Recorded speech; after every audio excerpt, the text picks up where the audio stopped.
and the allowances, the payment is juicy. Or you're going to go back to your ex. Talk about the elephant in the room being black in China. I've gone to cry.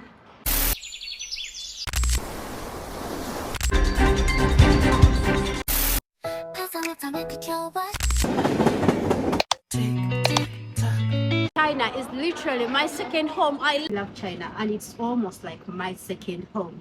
But if you ask me, there are things I wish I knew before moving to China. And in this video, I want to share with you some of those things. And I know this video might sound like I'm complaining, but I'm not. I'm actually giving you some of the things that I wish I knew so that if you plan to come to China, you know those things too. I wish you watch this video till the end and let me know if you're in China or if you're in any other foreign country. What are the things you wish you knew before moving to that country? I've lived many lives in China.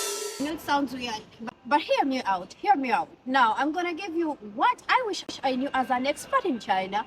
Expert, I mean like a teacher in China, and as just a black girl living in China, and as a businesswoman. Yeah, you had that right. I'm a businesswoman. By the way, you can support me by purchasing my very nice lip therapy. One side is a sleeping mask or a lip balm, and the other side is a lip scrub, and it's very portable. You can easily drop it in your bag and move with it anytime you go out. It's an expert. Before moving to China, I did know that experts in China have a juicy payment, and it's not just the payment. The money comes with a house, and if your boss is even generous, they provide lunch and dinner. You literally work for saving.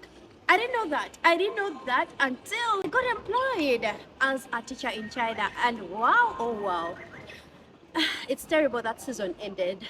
Anyway, yeah, as an expert, if you plan to move here as an expert teaching in China, trust me, the payment is juicy. And the allowances will definitely motivate you to work hard.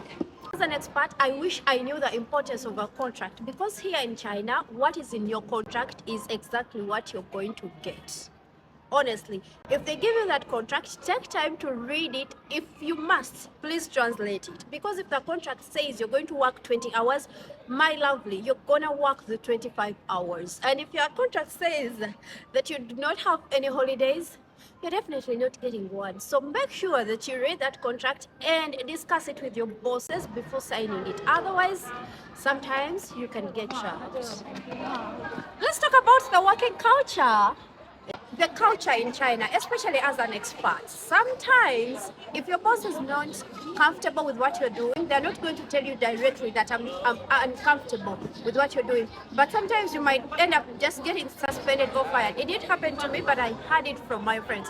And also, but one good thing about the culture is that every single day from 12 p.m. to 2 p.m. it's lunchtime, and you get all that time to sleep throughout the day. How cool is that? And as an expert, your working hours are really few. Okay, there are some cases where you're really exploited, but most cases the working hours are workable. The things I wish I knew as a business person. The first thing is the taxes. When I think about the taxes we pay in China, I want to cry. If I tell you that in China as a business you pay taxes not once or twice, but 4 times in 1 year. Personal taxes, company taxes, social security, workers, the bills you get up as a business person, the expenditure. I've gone to cry. What's to sell? I know this doesn't sound like something you should think about, but honestly, I wish I knew what I wanted to sell the minute I started a business in China, because I've spent 2 years trying to sell this and that, and in the end, I literally didn't sell anything until I remembered I have a passion of mine, which is beauty.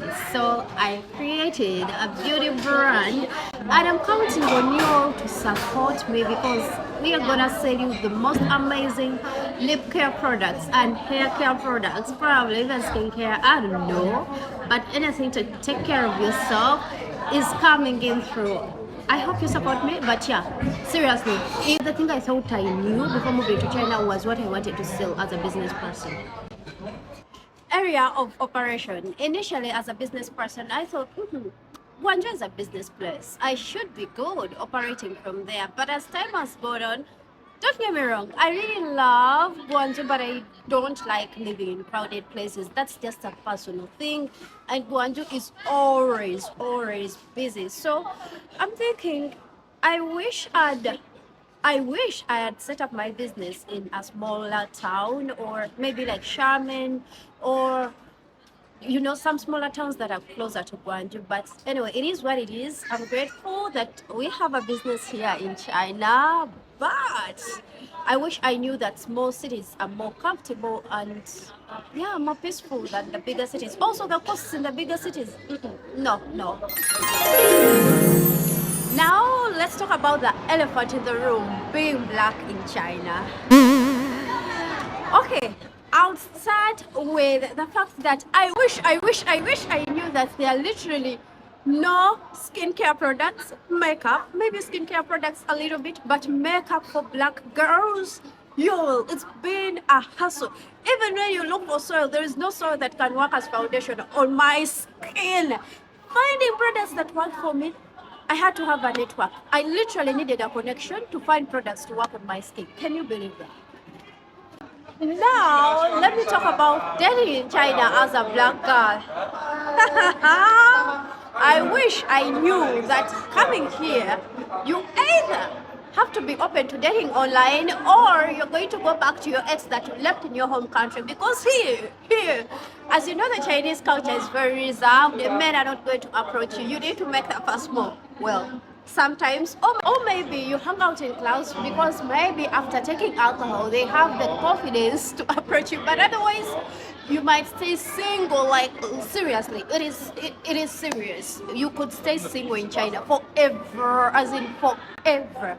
So yeah, I wish I knew that about China. Then those are the bonus things that I wish I knew. Generally speaking, the first thing is the language. When you hear that maybe some people speak some English, but my first time coming to China, I went to a small town and literally no one could speak English. So I struggled, and I don't know why. It took me time to find a translator. So I wish I knew before coming to China that I needed a translator. That is one. And then secondly, by the way, life gets so easy in China if you can speak the language. So I wish I'd practiced a little bit of Chinese Mandarin before moving here. I think life would have been better. Generally, China is really a beautiful place. The beauty is unending. Literally, every city looks different from the other. And also, the people are kind and welcoming. When you learn the language, you even make more friends. So, if you would love to move here, please, by all means. And also, let me know in the comment section, where are you watching from? How long have you stayed in that country? And also, let me know the things you wish you knew before moving to that country. See you in my next one. Please subscribe. I love you. Take care. Bye. Please subscribe to my channel.